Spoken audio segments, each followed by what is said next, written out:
Good afternoon, everyone, or morning, or evening, or whenever you're watching this. I'll probably post this right after, or I'll set a timer for it to stay for one day.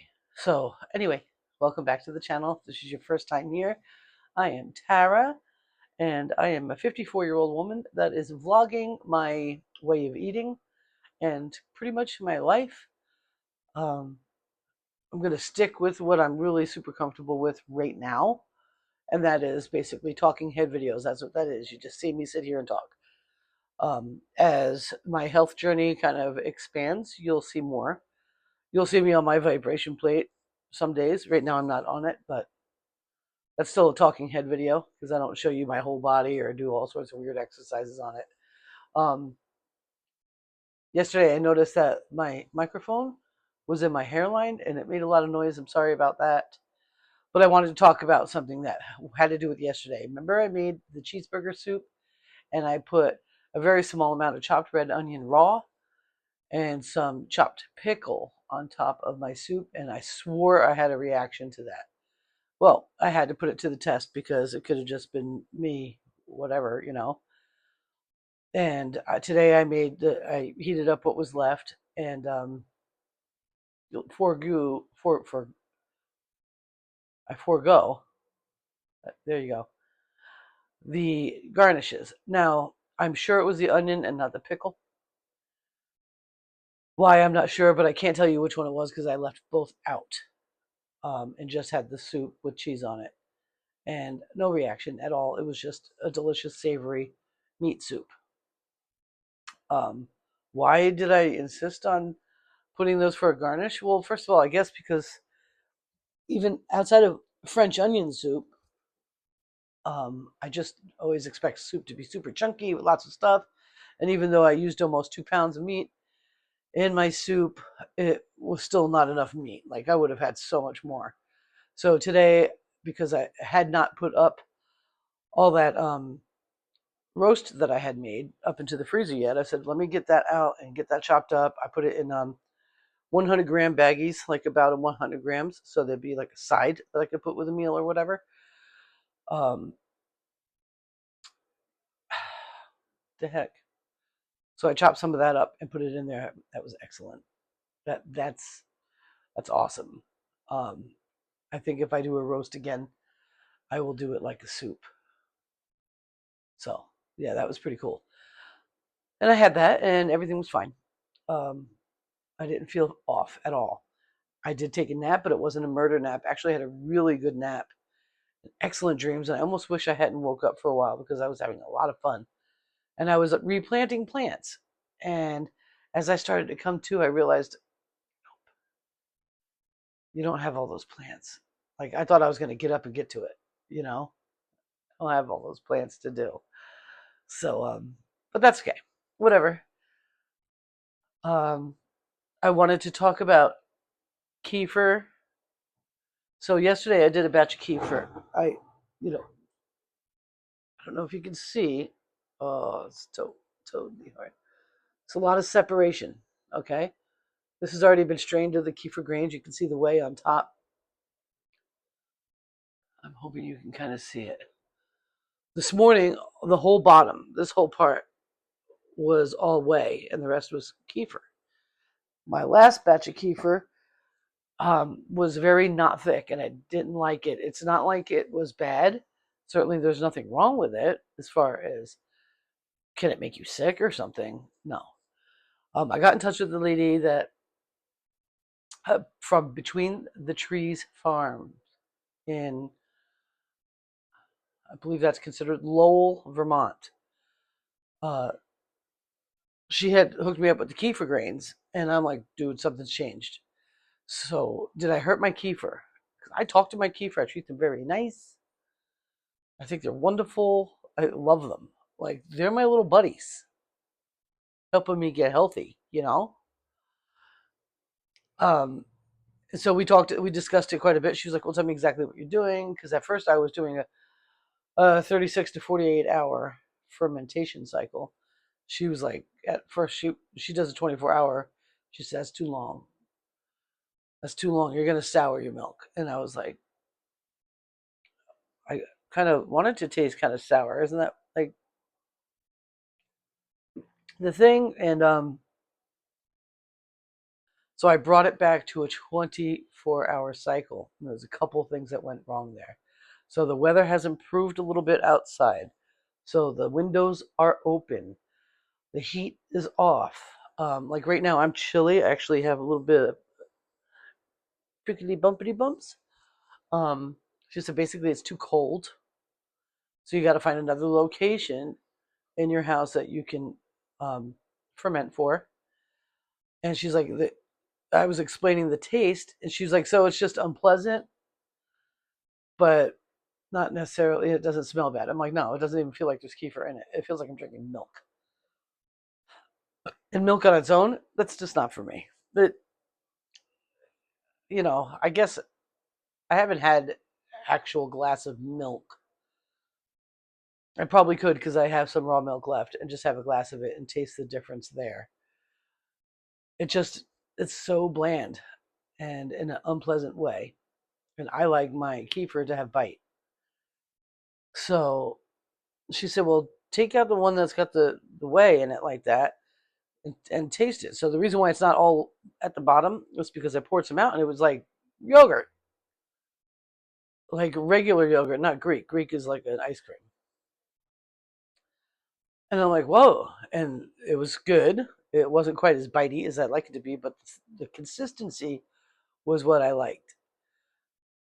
And then I all of a sudden got a bunch of YouTube suggestions showing how people separate the whey from the kefir, so they have a nice thick kefir. So I'm going to do that to this. That's why I have it out, um, because I don't want the whey in there. I'll use the whey to marinate a steak or something. You can use it for that. You can just drink it. It's good for you. You can give it to your animals. It's good for them. There's you can also use it to help you ferment other things. I right now because I am super low carb, I'm not interested in fermenting anything. Now, come fall, I might be because I just don't. I can't stand seeing people waste stuff, and I don't mind things turning into compost. I think that's great too. But if you can ferment it or pickle it, you should, and have that food, if you're going to eat it, or you can give it away to people that do eat it. Fermented food is really good for you. That's another reason why I started doing the kefir again. And if you're going to eat vegetables, like the Primal Bod lady says, that's the only way to eat them is fermented and as a garnish. And I agree. Um, so it's kind of exciting that I didn't destroy this. I was getting worried. And she also explained the different cycles of milk, which I obviously didn't have a clue about. If you're getting milk that is a fresh milk, so like the cow just had a calf, so she's got calving milk. It'll be different tasting than one that hasn't had a calf in a while or has a later day milking. So I was like, oh, wow, that's interesting. And she explained that this is probably freshly calved milk. I haven't gotten milk from her in a bit because her herd has, or one of her girls has metastasis, and she just won't make milk out of it. It's probably fine. But she's just like, the laws here are really weird. To buy raw milk here, you have to actually give the milk person your full credentials, like where you live, your phone number, your email, all of it. I don't like that. I I don't trust it, not because of the milk people, but because it's just the government's trying to figure out who the hell is buying raw milk. None of it's for safety, I'm sure of it. It could come in handy, but I don't trust the government with my information for safety reasons at all. I'll just say that. And yeah, so the AI probably picked up on that already. But um, so that's what's going on. I'm pretty sure. I don't have a relationship with the lady I buy milk from down the road. I've never seen her, don't know her. Yeah, she got my information because I don't want her getting shut down. Because if she can't balance her books with the milk that she sold and the people on her list, she'll lose her license to sell raw milk. And now that they've legalized it, you definitely don't want to lose your license to sell it. I remember years ago when I first lived in Vermont, I used to get raw milk from a farmer that only raised Jersey cows. And if you've been on my videos before, you've heard of that. That milk is so good. I am absolutely 100% convinced I am going to have Jersey cows. Um, and it was not legal at the time. So all you did is just showed up at the farm and you didn't see anybody. They were working. And they would just put their fresh raw milk up in the fridge. And, there was a basket there you could throw money in.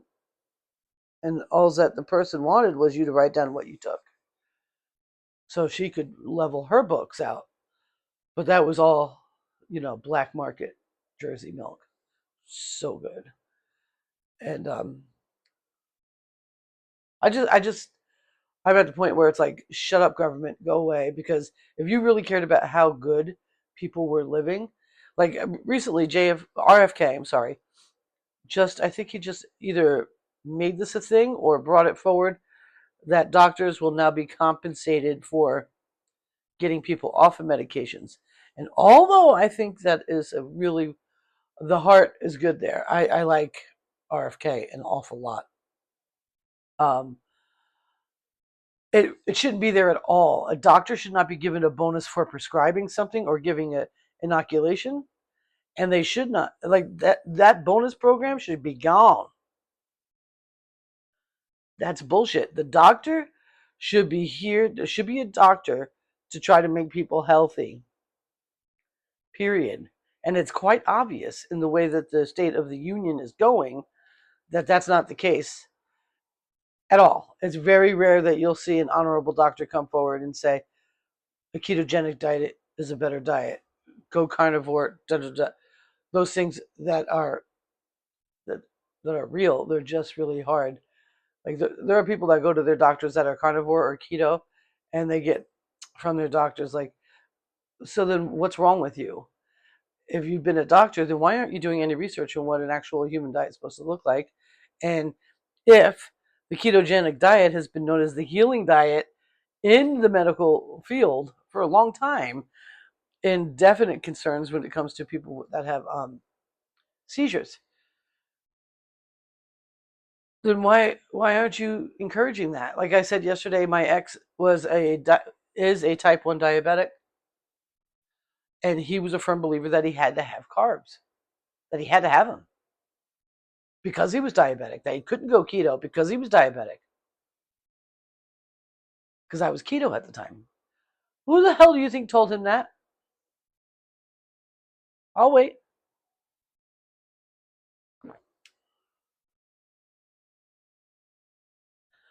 The doctor that told him that should lose their license.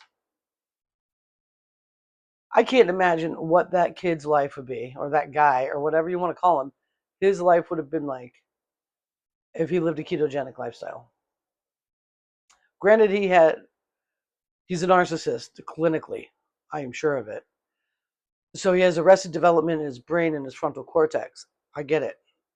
But if sugars weren't a major issue and he was able to really dial in on his diabetes and be keto or ketovore or even carnivore and dial back that insulin super hardcore, because you still need insulin when you're type 1, apparently, even though that wasn't introduced to diabetics until the year 1929, I think. I don't even know type 1 diabetics if they died really young or what. I think maybe it was called consumption, which is an interesting word. So, yeah, I don't want doctors thinking they're going to get bonuses for taking people off of medications, because some people need some of those medications. I don't think that all of pharmacopoeia is bad. I do think the big business is bad. I think pharmaceuticals are bad. I think the way they don't give a shit how you feel. And if you're doing well, they don't care. Big food don't care. Pharmaceuticals don't care. Um, the government does not care. So I don't like any interactions between that. The FDA is supposed to be there. I am really talking some shit. I'll probably get my whole channel canceled, and it's not even a huge channel. It's like 400 and something, maybe subscribers. Like, and they've been subscribers forever ago. I think I've had like 2 new subscribers since I started making videos again on the channel. It's not.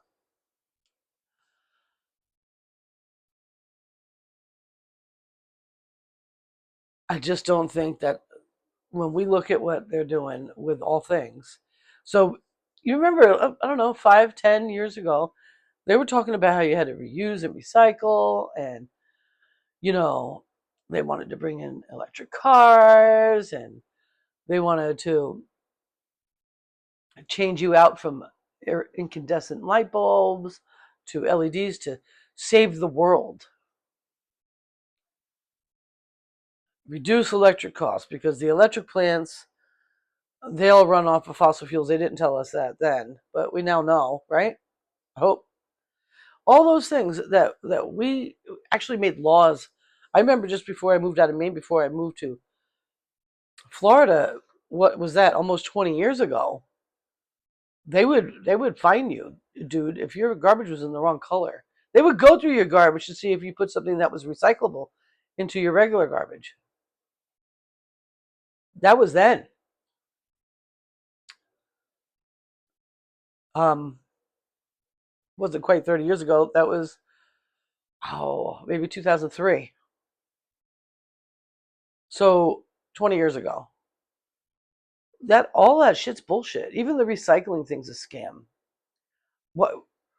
Why can't we just take care of what we take care of? And if you want to throw it out, throw it out. You bought it.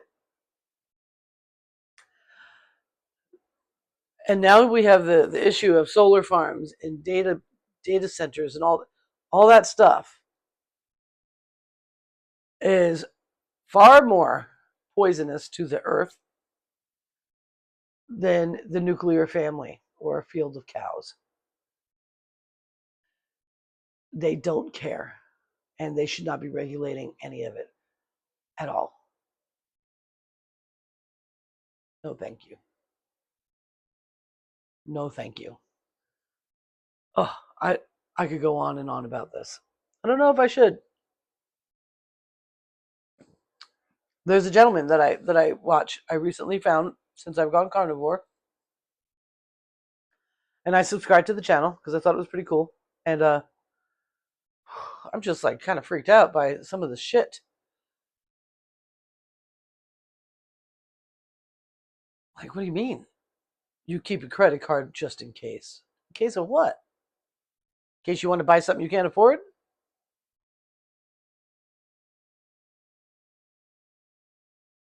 Oh, goodness gracious. Goodness gracious, guys. I knew that this was coming back when personal laptop or personal computers started happening. When you had to attach yourself to your computer, when you could just buy something and it's yours and you didn't have to attach it to everything. And that when you go to sell your computer, you have to factory reset it and remove all your information from the computer. That wasn't really something you purchased. Because what does it matter what I do with it after I get it? And now we're looking at cars that have forward-facing cameras to watch you. And at first it's like this will help you because it'll stop people that are drunk from driving down the road, because the cameras will be able to read, and the AI will be able to tell whether or not you're impaired, and the car will stop. And you won't be able to drive and kill somebody. Well, does that sound good? That's it. Those are the good intentions they coat all their little evil shit over. Um, Ford already got patents on that, and they're already doing it in their trucks. It's not law yet. I saw a video of a lady that rented a car in Europe, and the rental company she got the car from, she had gone over like a pothole or something, a pretty serious pothole. She was like, "Oh no!" And she was emerging onto a highway, and the car stopped, and or something like that. And she she could figure out the car would not turn back on. She's like, "What the heck?" And then there was a message on the little computer screen that pops up, "We need to see your eyes." So the AI thought because she went over a pothole, she must have hit something, is probably drunk or whatever it thought. And she had to show her eyes. So what happened is she was sitting in the position that she's comfortable in, so the computer couldn't see her face or her eyes. So she sat up, and then the screen said, "Okay, you can proceed." And she turned the car on, it turned over, and she was able to drive away. She was pissed. Why does the car need to see my eyes? Now let's put it to another thing. Say you got yourself a pickup truck and you're doing some side gigs because you got to get your bills paid. You got to pay those taxes. You got to pay the rent or the mortgage and the property taxes and the insurance and the health insurance and all that bullshit insurance they got you buying for no reasons, because they will fight you if you ever need to make a claim. They will fight you, no matter how good of a customer you've been. And if it's a health insurance issue, they are triple charging the health insurance. Like, you are better off saving the money and putting it aside for when you need the doctor. It's like pennies to the dollar difference. Crazy. So say you're living in this world and gas is over $5 a gallon or more, and you're busting your ass. Your 40 to 60 hour work week is no longer cutting it for paying the bills. The kids are, the food's out the everything's going on, right? Life is going on, and you've got one day off, and you're going to run a side business, something little, just to help get food on the table for your family, to help you get ahead so that your bills can get paid with your paycheck. And so you what you do is maybe you help people in your town or in your area move, and they rent you in your truck and you help them move. Or maybe you lug some firewood for someone. Or maybe you go and do a little landscaping and bring your lawnmower with you. Are you going to tell me that truck isn't going to tell the government that you're earning some cash money and not claiming it on your taxes? You're going to tell me that? Because you're wrong. It's about a surveillance state. They want to know everything you're doing, um, everything, and they're implementing it at your will, at your complete compliance. And I'm not innocent. I am using a fucking smartphone right now to make a video for YouTube. That is compliant. Um, it makes me like, we have some Amish people around here, and I just look at them and I'm like, man,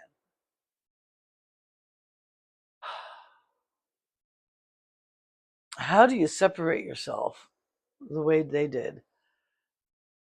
I don't know, that's crazy. So what I'm suggesting, what I'm doing is I'm eating a proper human diet, and I'm trying really hard to get better at it.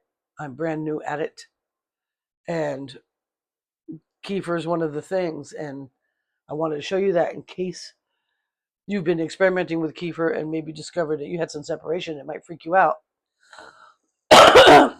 Because a lot of our dairy products have been homogenized so hard for a long time that we don't realize that things separate. Like when your sour cream has a bunch of liquid in it, that doesn't mean it's bad, it's whey.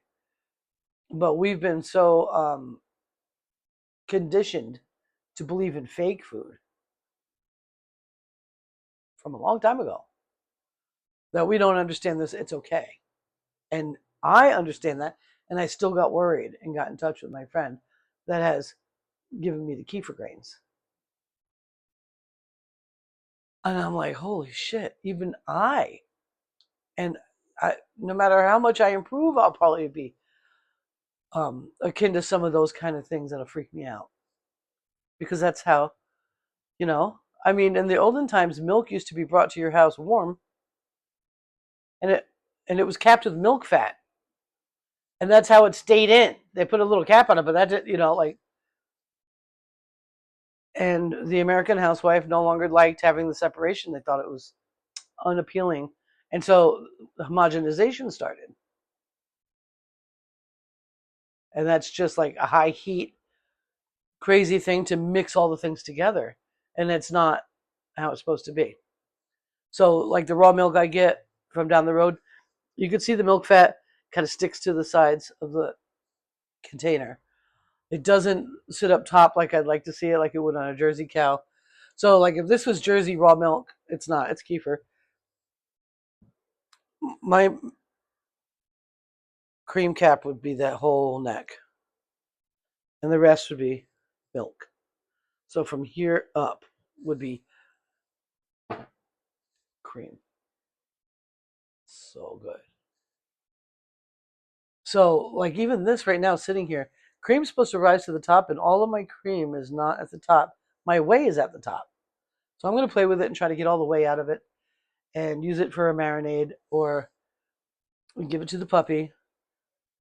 Even the puppy doesn't like the thin kefir that I have in there. She's like, okay, great. Thanks for putting that on my food. The thick stuff, she's like, this is so delicious. And then you get a couple grains in there and they're delicious. So yummy. My nice little kefir friends. But there was something else.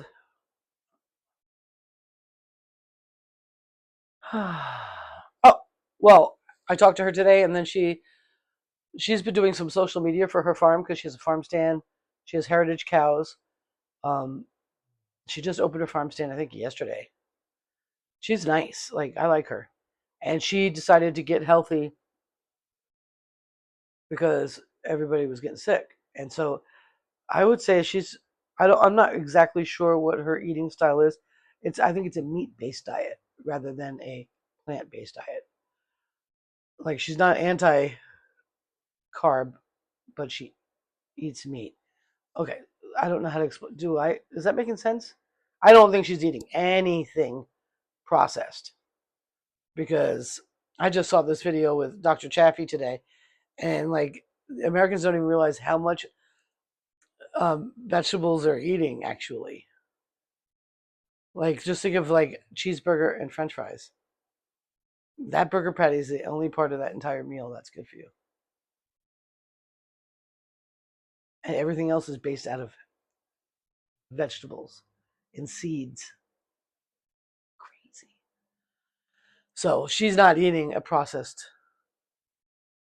I haven't seen her make a video about sourdough. She's probably not having that. And if you're going to make bread and you're not going to worry about being carnivore, sourdough is the way to be. It's like a 2-ingredient bread that you build out of like good for you stuff. So I don't know. I've never made it. It's delicious though. I'm still trying to find a carnivore that can make it a dupe for us. But anyway, she wants to interview me. So I'm going to be on an interview with her at her farm. And so you'll see that because I'm going to get the tape as well. And I'll put it up on this channel. And that'll be really cool. I don't know when we're going to get that together. Probably after um, when it's time to get some raw milk from her. Because her raw milk is really delicious. Um, it's just a little bit of a hike. And I have winter tires on still because I couldn't get an appointment until, oh my gosh, is today the 18th? Tomorrow! Oh my gosh, I'm so excited. Oh, that's going to be so great. So, winter tires in Vermont are serious business. they have metal spokes sticking out of them, and they are 100% needed. And but once that snow stops falling, you want to get them off. Two reasons: they're expensive, and you want them to go as many winters as possible. Oh, there's more than two reasons. There's a there's a whatever reason, they sound horrible. I get so mad when I hear somebody with their winter tires on in the summer. It drives me crazy. But the other reason is it's bad enough that they don't do anything to the roads here anyway. You don't want to be running tires with metal over roads that are dry. It's bad for the road. There are states where they're illegal. And I think, like, if you went even up to Quebec, I think is the closest city here in Canada. Um, I don't, I don't know if they're even legal there. I can't imagine, but whatever. I got to get them off. But the amount of people that do that around here are small, and there's really only one guy I really trust. And from when I called him to make the appointment, it's been a month and a half. He said I can get you on May 19th. Thank God. And it was time for new tires, so I had to buy new tires. So I was all sorts of freaked out. So tomorrow's the day. I'm so excited. I'm so happy about that. I'm so glad I realized it right now. I might not have. I might have forgot and been totally screwed because he's busy every day. There's no sneaking in there late or getting squeezed in. There's none of that. So, anyway, that's exciting. I didn't want to be going out to her place. Um, she's probably 25 minutes away. It's not really bad. And it's still considered local to me, but it's way, way further away than down the road. And I didn't want to drive down the road anymore on these things for any distances. Tomorrow I'll be getting that fixed. That's fabulous. Oh my gosh. My God, I turned on this video. I might not have even gotten there. And my bug bite is, the swelling is going down a little bit. But man, I can't believe how midges are mean. I will take another antihistamine tonight at bedtime. I only took the one. I'm not going to be all jacked up on Benadryl. I don't need that in my life. So I'm going to go. I keep looking away like, are my paintings going to tell me something? I really want to paint. I just have been struggling with the setup and mixing of paints. I don't want to do it right now. So I'm going to wait until it's more natural because I want to enjoy the paint. As a matter of fact,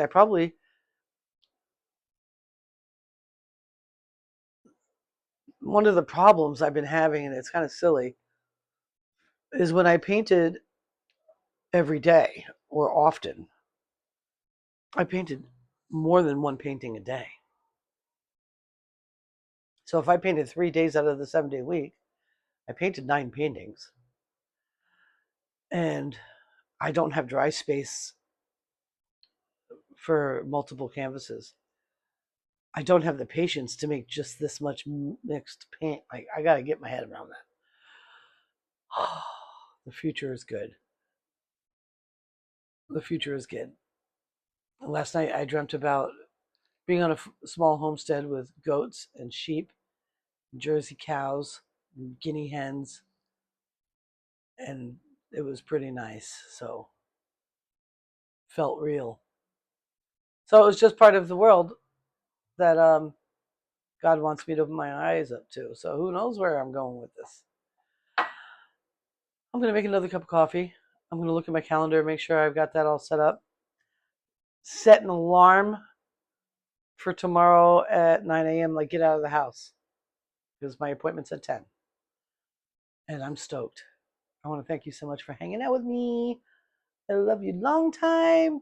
And the 21st, I find out if I've lost any weight since the last time I was at St. Albans. So I don't know. I feel like it, but I'm working on medical things, I'm working on pain.